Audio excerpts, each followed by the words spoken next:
ও মাই god guys, যেটা বলতেছিলাম সকাল থেকে সেটাই ঘটলো। দেখেন, এটা 300 ফিটে অলরেডি একটা অ্যাক্সিডেন্ট ঘটে গেছে।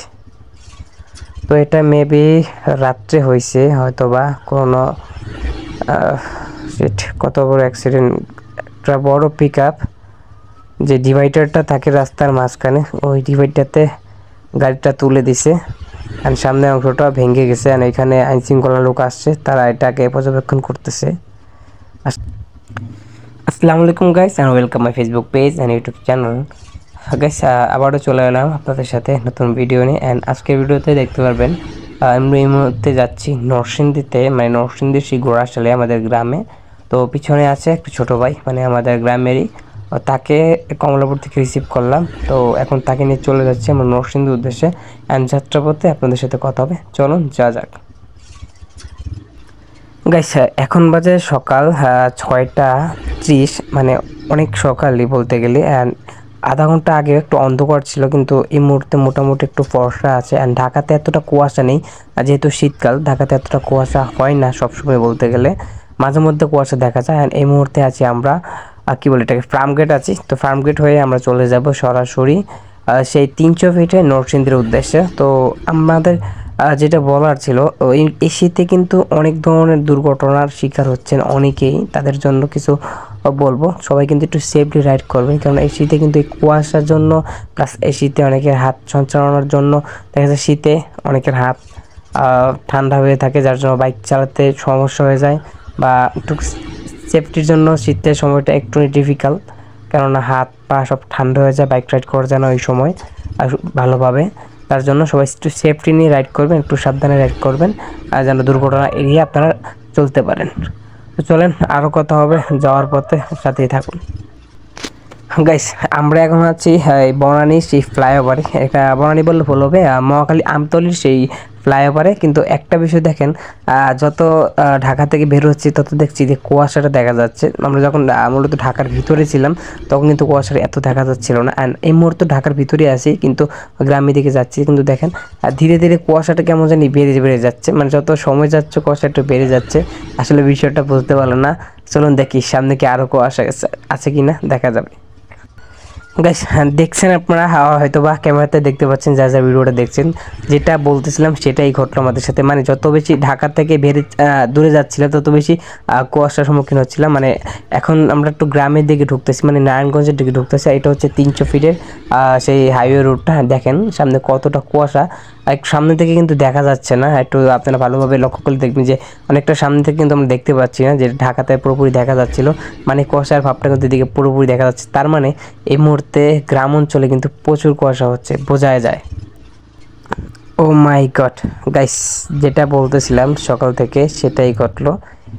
দেখেন, এটা 300 ফিটে অলরেডি একটা অ্যাক্সিডেন্ট ঘটে গেছে। তো এটা মেবি রাত্রে হয়েছে, হয়তো বা কোনো কত বড় অ্যাক্সিডেন্ট। একটা বড় পিক আপ, যে ডিভাইডারটা থাকে রাস্তার মাঝখানে, ওই ডিভাইডারটাতে গাড়িটা তুলে দিছে। আর সামনের অংশটা ভেঙে গেছে। আর এখানে আইনশৃঙ্খলা লোক আসছে, তারা এটাকে পর্যবেক্ষণ করতেছে। আসলে গাইস, যেটা বলতেছিলাম, এই শীতে এক হচ্ছে কুয়াশা, দুই হচ্ছে শীতে হাত পা সঞ্চালন ওইভাবে করে না, যার জন্য দেখেছি দুর্ঘটনাগুলো ঘটে। যার জন্য সকাল থেকে বলতেছিলাম আমাদের একটু সেফটি নিয়ে রাইড করা দরকার। আসলে কি বলবো, চলেন যাই, যেতে যেতে কথা বলি। গাইস, বিষয়টা দেখেন, অলরেডি একটা অ্যাক্সিডেন্ট দেখে আসছে, এখানে আরেকটা অ্যাক্সিডেন্ট করছে। এই দেখেন, প্রাইভেট কার রাস্তার মাঝ বরাবর ঠিক অলরেডি অ্যাক্সিডেন্ট করছে, এটা দেখা যাচ্ছে। আর প্রাইভেট কারের মাথার অবস্থা বেহাল হয়ে গেছে। এটা হচ্ছে 300 ফিট নারায়ণগঞ্জে পড়ছে। আর মোটামুটি যারা 300 ফিট সম্পর্কে জানেন তারা অবশ্যই চিনেন জায়গাটা। তো দেখেন, এটা একটা হাইওয়ে রোড, আর এখানে 4 লেনের রাস্তা অলরেডি আছে।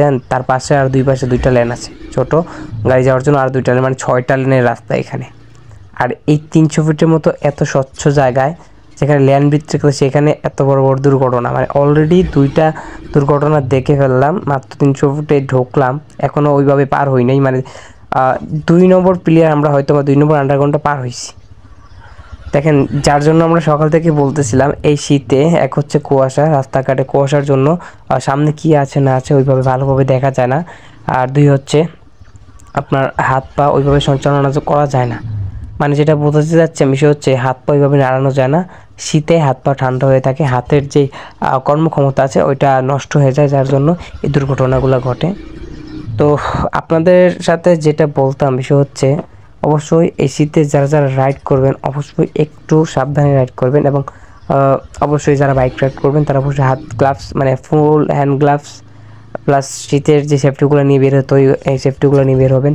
প্লাস চেষ্টা করবেন নিজেকে একটু শীত থেকে একটু সেভে রাখার, একটু বাতাস থেকে সেভে রাখার জন্য, এবং পর্যাপ্ত নিয়ন্ত্রণ মানে যতটুকু নিয়ন্ত্রণ রাখতে পারলে আপনি মোটামুটি আপনার দুর্ঘটনা এড়িয়ে চলতে পারবেন, এমন নিয়ন্ত্রণ নিয়ে বাইক রাইড করবেন। নাহলে কিন্তু প্রতিনিয়ত আপনাদের এমন দুর্ঘটনার শিকার হতে হবে। আসলে সময় 5 মিনিট আগে গিয়ে কি হবে আমাদের, আমি যদি 5 মিনিট পরে যাই তাহলে কিন্তু কাজটা হবে। কথায় আছে সময়ের চেয়ে জীবনের মূল্য অনেক বেশি। তাই বলবো যারা যারা এই শীতে বাইক রাইড করবেন এবং এই কুয়াশার মধ্যে যারা বাইক রাইড করেন অবশ্যই শীতের সময় একটু সাবধানে রাইড করবেন এবং নিজের সেফটি নিজে বজায় রাখবেন। তো আজকের ভিডিওটা আপনাদের সকলের জন্য একটা সতর্কমূলক ভিডিও হিসাবে রয়ে গেল। আশা করি যারা যারা বাইক রাইড করেন তারা সকলে সেফটি নিয়ে রাইড করবেন, এবং নিজের জীবনের পাশাপাশি আপনার সাথে যদি কেউ থাকে তাকেও সুরক্ষা রাখার চেষ্টা করুন। ভালো থাকবেন সবাই, দেখা হবে আবারও নতুন কোনো জায়গায় নতুন কোনো ভিডিওতে। আজকের ভিডিও এখানে শেষ করছি। আল্লাহ হাফেজ।